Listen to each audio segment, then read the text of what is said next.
வணக்கம் நேயர்களே. ஃபீபாவின் இன்றைய காலை தியானத்திற்காக உங்களை அன்புடன் வரவேற்கிறேன். ஃபீபா நேயர்களுக்கு அன்பின் வாழ்த்துக்களை தெரிவித்துக் கொள்கிறேன்.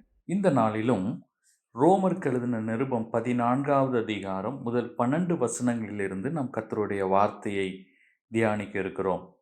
குற்றவாளியாக தீர்க்காதிருங்கள் என்று பவுல் நமக்கு இந்த பகுதியிலே சுட்டி காட்ட விரும்புகிறார்.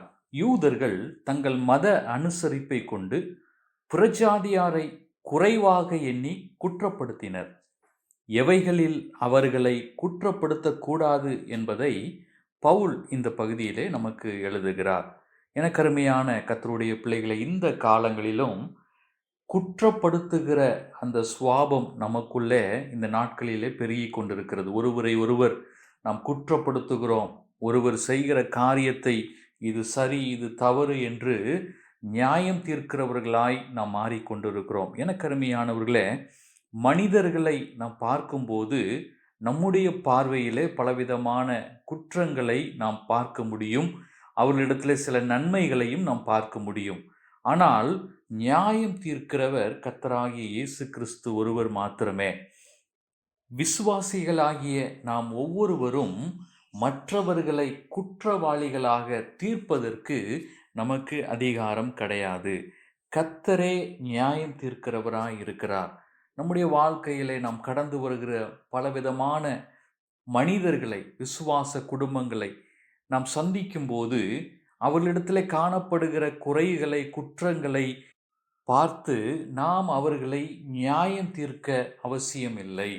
கர்த்தரே நியாயம் தீர்க்கிறவராய் இருக்கிறார். மத்தேயு எழுதின சுவிசேஷம் 7வது அதிகாரம் முதல் 2 வசனங்களை நான் உங்களுக்காக வாசிக்கிறேன். நீங்கள் குற்றவாளிகள் என்று தீர்க்கப்படாதபடிக்கு மற்றவர்களை குற்றவாளிகள் என்று தீர்க்காதிருங்கள். ஏனெனில் நீங்கள் மற்றவர்களை தீர்க்கிற தீர்ப்பின்படியே நீங்களும் தீர்க்கப்படுவீர்கள். நீங்கள் மற்றவர்களுக்கு அளக்கிற அளவின்படியே உங்களுக்கும் அளக்கப்படும் என்று கர்த்தருடைய வார்த்தை தெளிவாக நமக்கு சொல்லப்பட்டிருக்கிறது. அது மாத்திரமல்ல, யாக்கோபு 4வது அதிகாரம் 11வது வசனத்தில் நான் வாசிக்கும் போது, சகோதரரே, ஒருவருக்கொருவர் விரோதமாக பேசாதிருங்கள். சகோதரனுக்கு விரோதமாய் பேசி தன் சகோதரனை குற்றப்படுத்துகிறவன் நியாயப்பிரமாணத்திற்கு விரோதமாய் பேசி நியாயப்பிரமாணத்தை குற்றப்படுத்துகிறான். நியாயப்பிரமாணத்தை குற்றப்படுத்துவாயானால் நீ நியாயப்பிரமாணத்தின்படி செய்கிறவனாயிராமல் அதற்கு நியாயாதிபதியாய் இருப்பாய். நியாயப்பிரமாணத்தை கட்டளையிடுகிறவர் ஒருவரே, அவரே ரட்சிக்கவும் அழிக்கவும் வல்லவர். மற்றவனை குற்றப்படுத்துகிறதற்கு நீ யார் என்று இங்கே தெளிவாக கர்த்தருடைய வார்த்தை நமக்கு எச்சரிக்கிறது.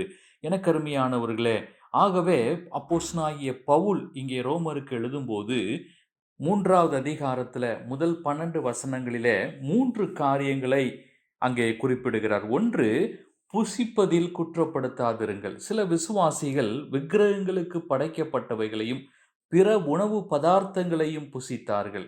இது இளம் விசுவாசிகளுக்கு இடரலாயிருந்தது.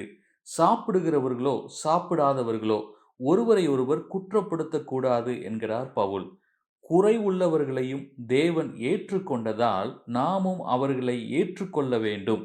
ஆதி திருச்சபையில் இருந்த கிறிஸ்தவர்கள் பவுலை ஏற்றுக்கொள்ள தயங்கிய போது பர்னபா பவுலை பற்றி கூறி அவரை ஏற்றுக்கொள்ள செய்தான். எனக்கருமையானவர்களே, பர்னபா என்பதற்கு சன் ஆஃப் என்கரேஜ்மெண்ட் என்று அர்த்தமாம். விசுவாசிகள் ஒருவரை ஒருவர் ஊக்கப்படுத்த வேண்டுமே தவிர குற்றப்படுத்தக்கூடாது. இரண்டாவதாக 5வது 6வது வசனங்களை நான் வாசிக்கும் போது, நாட்களை நியமித்துக் கொள்வதிலே அங்கே குற்றப்படுத்தாதிருங்கள் என்று பவுல் எச்சரிக்கிறார். ஓய்வு நாள், உபவாச நாள் போன்றவற்றை கடைபிடிப்பதில் யூதர்கள் தீவிரமாயிருந்தனர். அந்த நாளில் எந்த வேலையும் செய்யாமல் இருந்தனர். ரோமாபுரி திருச்சபையில் யூதரும் புற இனத்தவரும் இருந்ததால் இதை பற்றி சிக்கல் ஏற்பட்டது. புற இனத்தவர்கள் யூதர்களை போன்று நாட்களை அனுசரிக்கவில்லை. ஒரு விசுவாசிக்கு எல்லா நாட்களும் முக்கியமானவை. நாட்களை சிறப்பாய் நியமிப்பவர்களோ நியமிக்காதவர்களோ குற்றவாளிகள் அல்ல. ஏனெனில் எதை செய்தாலும் கர்த்தருக்கென்று செய்வதால் குற்றமாக கருதக்கூடாது. மூன்றாவதாக, செய்கைகளை நாம் குற்றப்படுத்தக்கூடாது. 7வது வசனத்திலிருந்து 12வது வசனம் வரைக்கும் இதை பார்க்கிறோம். ஒரு விசுவாசியின் செய்கைகளை கொண்டு நாம் அவரை குற்றவாளி என்று தீர்க்க நமக்கு உரிமை அல்ல, அதிகாரமும் இல்லை. அந்த விசுவாசி வாழ்ந்தாலும் தாழ்ந்தாலும் தேவனுக்கே கணக்கு கொடுக்க வேண்டும். நாம் ஆரம்பத்தில் சிந்தித்தது போல நியாயம் தீர்க்கிறவர் கர்த்தர் ஒருவரே. நியாய தீர்ப்பின் நாளில் அவரவருக்குரிய பலனை அவரவர் பெற்றுக்கொள்வார்கள். எனக்கருமையான கர்த்தருடைய பிள்ளைகளை, பிற விசுவாசிகளை உம்மை போல நானும் நேசிக்க எனக்கு பலன் தாரும் ஆண்டவரே என்று நாம் கர்த்தரிடத்தில் ஜெபித்து அந்த ஆசீர்வாதத்தை பெற்றுக்கொள்வோம். கர்த்தர் தாமே இந்த வார்த்தைகளை உங்களுக்கு ஆசீர்வதிப்பாராக. ஆமென். இன்றைய காலை தியானத்தில் பங்கேற்றமைக்காக நன்றி.